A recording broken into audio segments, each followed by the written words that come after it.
Serviço de atendimento ao cinéfilo, qual sua pergunta? Lucas Couto mandou R$17,63. Porque Titanic é um filme tão subestimado. É o melhor blockbuster já feito. Calma, calma. Melhor blockbuster já feito, a gente precisa pensar um pouquinho mais pra falar isso. Mas sim, Titanic é um filme muito subestimado. Aí vocês vão me dizer, como é que um filme que concorreu a sei lá quantos Oscars, venceu o Oscar, é tão lembrado na história, pode ser subestimado? É porque eles são subestimados, na verdade, por um gênero específico, né?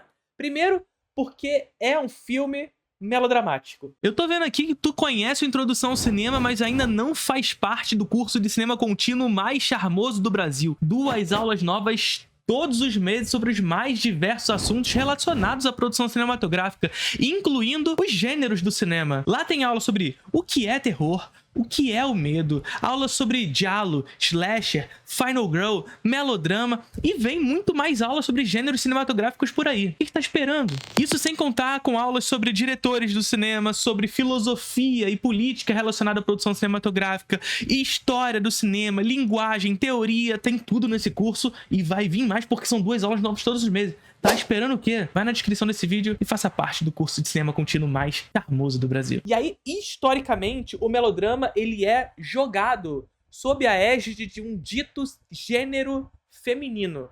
Isso aqui é histórico de verdade, tá, gente? Se a gente for voltar lá pro final do século XVIII e século XIX, nós temos a ascensão de uma nova classe social, uma classe social que emerge em razão do iluminismo e, posteriormente, do avanço da Revolução Industrial, uma classe social que se sobrepõe à antiga aristocracia, à burguesia, que a partir desse momento começa a querer aderir a novas práticas culturais, hábitos que a antiga classe dominante fazia. Essa antiga classe dominante, a aristocracia, olhava para esses burgueses e falava assim, olha só, esses caras aí são uns bosta. Eles querem usar garfo e faca, mas não sabem usar, porque não tem etiqueta. Então existe uma assimilação aqui, inclusive, né? Os aristocratas olhavam para os burgueses e falavam, vocês não sabem fazer, e os burgueses queriam olhar para os aristocratas e fazer o que eles faziam.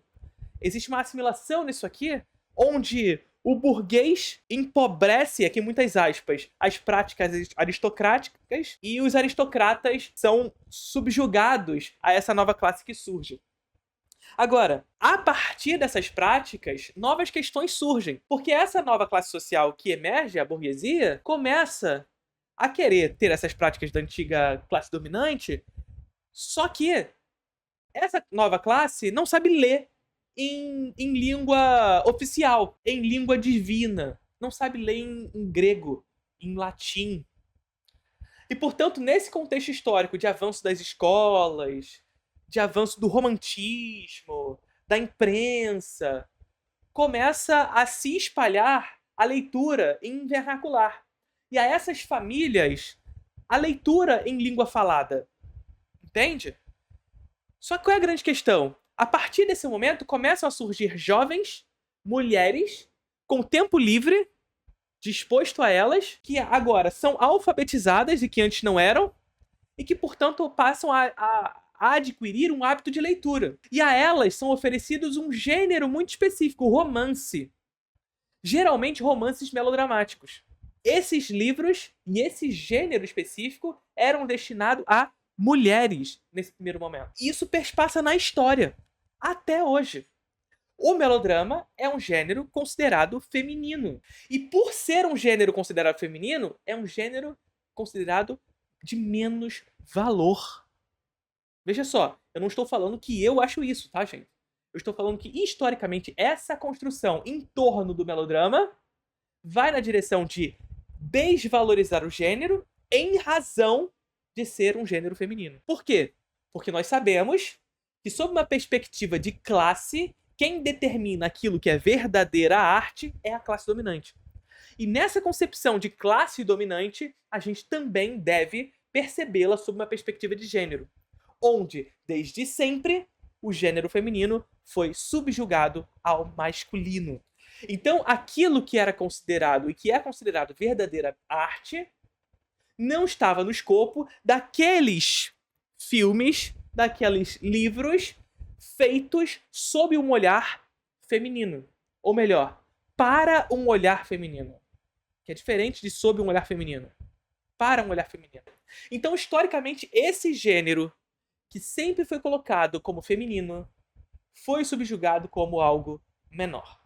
E ao longo da história do cinema, aqueles filmes que entregam um olhar feminino ao filme tendem a ter uma postura num âmbito social de algo menor. Veja Crepúsculo. Ah, Felipe, mas aí você também tá querendo me sacanear, né? Você vai manter Crepúsculo aqui no meio e dizer que isso é verdadeira arte frente aos demais. Tô. Ah, Felipe, mas você tá de sacanagem com a minha cara. Não tô não, cara. Não tô de sacanagem com sua cara. É a gente pensar que muitos filmes bosta que entregam um olhar masculino sobre o filme não tem o mesmo impacto negativo que Crepúsculo sofreu, percebe? Eu sei que Crepúsculo, sobretudo o segundo em diante, não são exatamente grandes filmes. O primeiro filme, nem tô falando que é um filme excelente também. Mas é fato que todo o impacto negativo que o filme, ou grande parte do impacto negativo que o filme teve, está intimamente relacionado a uma perspectiva misógina. É muito claro isso. E a gente pode ir para outros exemplos, pra gente não ficar só no Crepúsculo. Eu já falei aqui inúmeras vezes, por exemplo, também, do Jennifer's Body, o filme com a Megan Fox. Garota Infernal foi um filme que foi lançado à época, logo depois da Megan Fox sair de Transformers. Olha só o que eu tô falando pra vocês. Transformers, um filme do Michael Bay, cheio de testosterona, cheio de peito com tijolo, sabe? Sabe o filme com peito com tijolo? Sabe? Então, é Transformers. E eu não tô falando aqui que Transformers é ruim, que você não tem que assistir Transformers, nada disso. Mas a Megan Fox, ela foi notabilizada em Transformers por ser essa figura com sex appeal. Uma figura que é colocada ao filme para o olhar masculino. Entende o que eu quero dizer? Existe uma sexualização, uma construção um tanto que envolve um tanto essa perspectiva do tesão envolvido na figura da Megan Fox. E a Megan Fox, em determinado momento, rejeita fazer um novo filme de Transformers, é boicotada por essa indústria por ter aceito fazer um outro filme independente chamado Garota Infernal. E por recusar fazer o filme com o Michael Bay e Transformers. Por rejeitar fazer isso. E ela vai lá e faz Garota Infernal.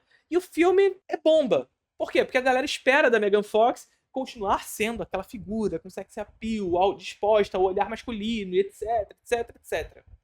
Vocês sabem que a minha postura com relação a isso não é aquele negócio de que a gente tem que abolir essas representações no cinema. Eu não parto desse lugar. Eu acho que a gente tem que entregar um olhar feminino também para ter esse sex appeal com as figuras masculinas. A grande questão é que, porém, e aí a Laura Mulvey nos ajuda nesse sentido para entender isso, é que há, geralmente, esses filmes que trazem uma perspectiva do sex appeal na figura masculina são geralmente postas ao olhar geral como algo menor em termos de valor. E aí o Crepúsculo, quando mostra o lobinho sem camisa, é uma merda. Quando coloca Garota Infernal uma subversão desses valores, onde a moça engole homens, aqueles homens que olham pra ela sob uma perspectiva sexualizada, ela vai lá e engole esses homens, aí é uma merda. Então veja, com relação a Titanic, esse lugar subestimado do filme não é exatamente sob uma perspectiva acadêmica. Porque o filme concorreu a muitos Oscars, o filme ganhou o Oscar, só que é um melodrama. E aí ele não é desconsiderado no âmbito geral. Mas boa parte de homens acham que o filme não é tudo isso. E geralmente vocês podem ver. Se você for fazer essa estatística, eu garanto pra vocês que aqueles que consideram Titanic um filme que não é tudo isso são geralmente homens.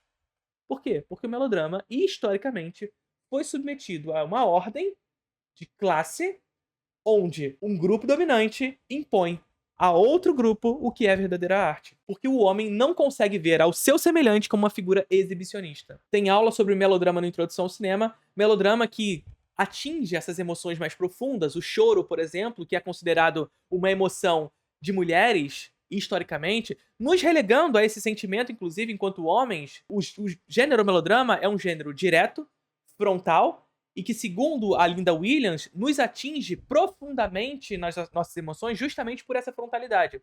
Ele não tem medo de agir sem meandros, sem contornos, sem complexidades. Ele vai direto ao ponto. E por ir direto ao ponto, nos atinge de maneira corporal, na nossa pele. O olho é porta de entrada para emoções que se completam no corpo. No caso do melodrama, o choro como reação imediata. Tem aula sobre melodrama na introdução ao cinema. Luli mandou R$ 10. Professor Lili Pipião, podemos criar um fandom com links para as respostas sobre as perguntas mais feitas e que mais te irritam? Podemos criar um fandom com links para as perguntas...